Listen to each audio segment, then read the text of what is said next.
Case வர்றது நீங்கள் பார்க்கலாம்.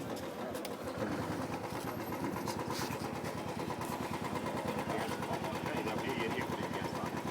இது எல்லாமே இந்த டியூப் வழியாக இன்ஜினில் வந்து நாங்கள் இன்ஜின்கிட்ட கொண்டு போய் கொடுக்குறோம். அப்போது இது இப்படி கேஸ் ஏற்கனவே வர்றதுனால அது எடுத்துக்கிற பெட்ரோல் வந்து குறைச்சிடும். இன்ஜின் அதே ஸ்பீடு போகும். இந்த மாடல் இந்த வண்டியை டெஸ்ட் பண்ண வகையில் பெட்ரோல் மட்டும் போட்டு டெஸ்ட் பண்ணும்போது 50, இந்த கிட்டோட சேர்த்து டெஸ்ட் பண்ணும்போது 70-75 நம்ம 20 லாபம் இருக்குது. இவ்வளோ பெரிய இன்ஜினுக்கு நீங்கள் ஹீரோ ஹோண்டா அந்த மாதிரி போஸ்ட் சின்ன இன்ஜின் டெஸ்ட் பண்ணிங்கன்னா 30-40 கிலோமீட்டர் லாபம் ஃபிட் பண்ணி அதில் நாங்கள் கொடுக்குற மாதிரி கனெக்ஷன் சொல்ல மாதிரி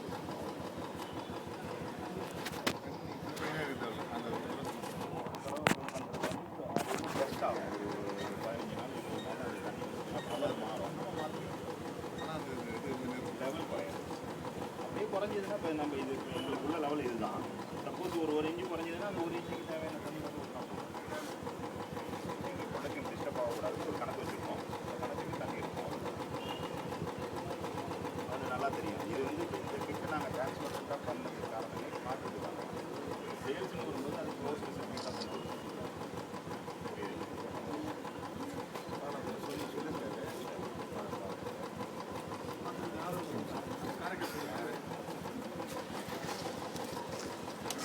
இல்லை அவர் என்ன சொன்னதால அவங்கள்ட்ட கேட்டேன். தெரியாதுல்ல, அவன் மாற்றி சொல்லிட்டுக்கிறான். அதான் என்ன சொன்னாரு, என்னதான் தெரியலன்னுட்டு சொன்னாங்க.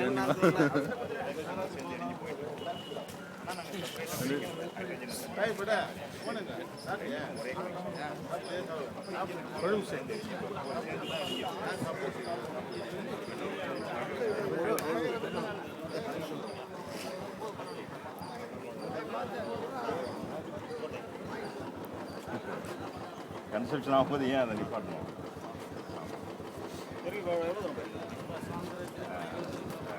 டிஸ்டன்ஸ் கேட்குறீங்களா? இது வந்து கரைக்கலுக்கு பண்ணிடுறாங்க. அந்த மாதிரி மேக்ஸிமம் இதுதான் எனக்கு லாங். நான் லோக்கல் தான். டெஸ்ட்டு நான் வந்து டெஸ்ட் வைக்கல. பார்த்தீங்கன்னா ஒரு ஆள்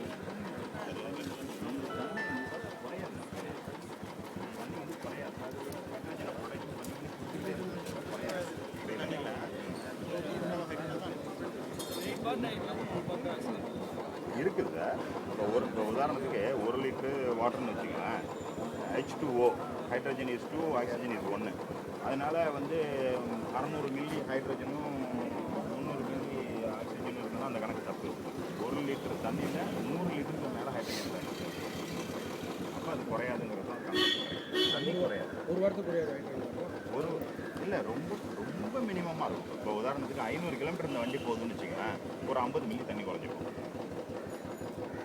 அதெல்லாம் நாங்கள் தனித்தனி ரிப்போர்ட் தனித்தனியாக எடுத்துக்கிறோம். எந்த அளவுக்கு குறையும் குறையாது. யாரை வச்சு டெஸ்ட் பண்ணிங்கன்னா பண்ணிக்கங்க.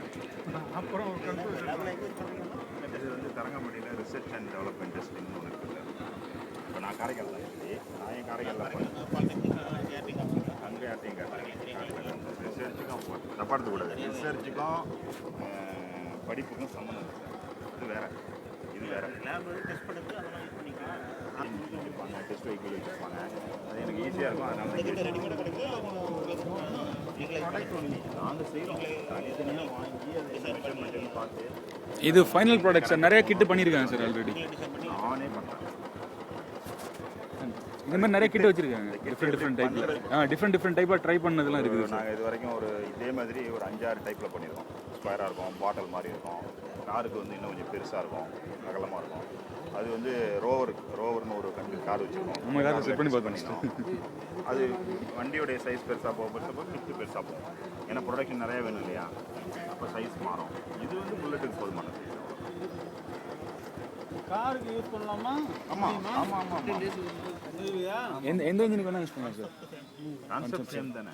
என்ன ஒன்று காருக்கு அதிக தீனி தேவை, அதை நம்ம கொடுக்கணும்.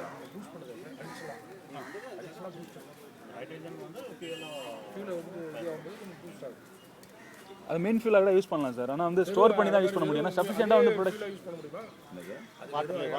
பண்ண முடியும். நான் 2 பண்ணிட்டோம். ரெண்டும் பண்ணிட்டோம். இது வந்து பெட்ரோல் சஃபிஷியண்டாக வந்து ப்ரொடக்ஷன் இருக்கணும் சார். சஃபிஷியன்ட் ப்ரொடக்ஷன் வந்து இமீடியட்டாக கிடைக்க மாட்டேங்குது. அது நம்ம ஸ்டோர் பண்ணிட்டு ஆமாம் இல்லை ரெண்டு டைப்பும் நாங்கள் பண்ணிட்டோம். ஒன்று ஃபுல்லி ஹைட்ரஜனில் ஓடுறது, இன்னொன்று வந்து பெட்ரோலோட கலந்து ஓடுறதுக்கு. இதுக்கு வந்து எந்த ஆல்ட்ரேஷனும் வண்டியில் தேவையில்லை.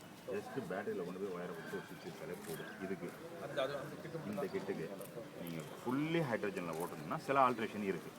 அதுதான்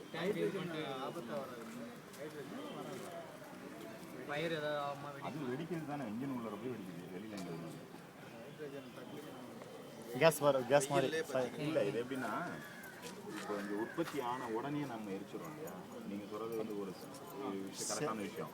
ஸ்டோரேஜ் பண்ணோம், சேவ் பண்ணி ஒரு வெயிலில் ரொம்ப கனல் உள்ள இடத்துல அது வச்சுக்கிட்டீங்கன்னா அது ப்ராப்ளம். நம்ம எங்கே ப்ரொடக்ஷன் பண்ணுறோம் அதுலேருந்து 3 செகண்டில் அது எடுத்துடும்.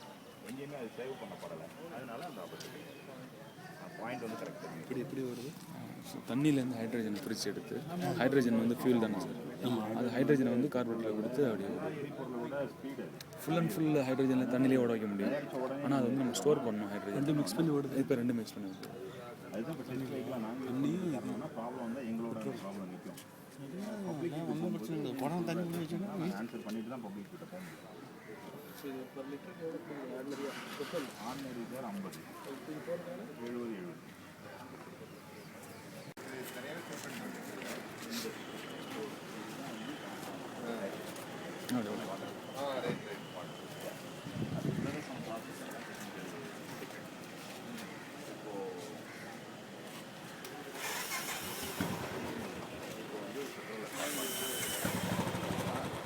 ஹைட்ரஜனை போட்டேன். இதில் ஹைட்ரஜன் கேஸ் தனியாக ஹைட்ரஜன் போனால் கேஸ் உற்பத்தி ஆகும் பார்ப்போம். இதெல்லாம் கனெக்ட் ஆகி இது வந்து கார்னராக கொண்டு வந்து விட்டோம்னா இந்த ஓஸில் கனெக்ட் ஆகி அப்படியே இன்ஜினில் இந்த இடத்துல வந்து கார்பரேட்டரும் இன்ஜினுக்கும் கேப்பில் வந்து தண்ணி எவ்வளோ வந்து 4 லிட்டர் இருக்கும். ஆனால் அந்த தண்ணி கேஸ் இதே குறைஞ்சா ஒரு 6 லிட்டரில் ஒரு 10 நாளில் பார்த்தீங்கன்னா பெட்ரோல் மாதிரி போயிட்டு இருக்கு. இப்போது இந்த வெஹிக்கிள் டெஸ்ட்டை பொறுத்த வரைக்கும் விலை போகிறது ஹைட்ரஜனோட சேர்த்து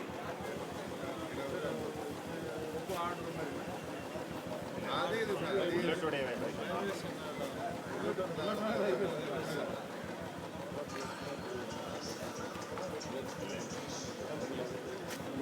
இந்த வண்டி எப்படி பார்க்குறீங்க? வேறு வந்து பழைய மாடல்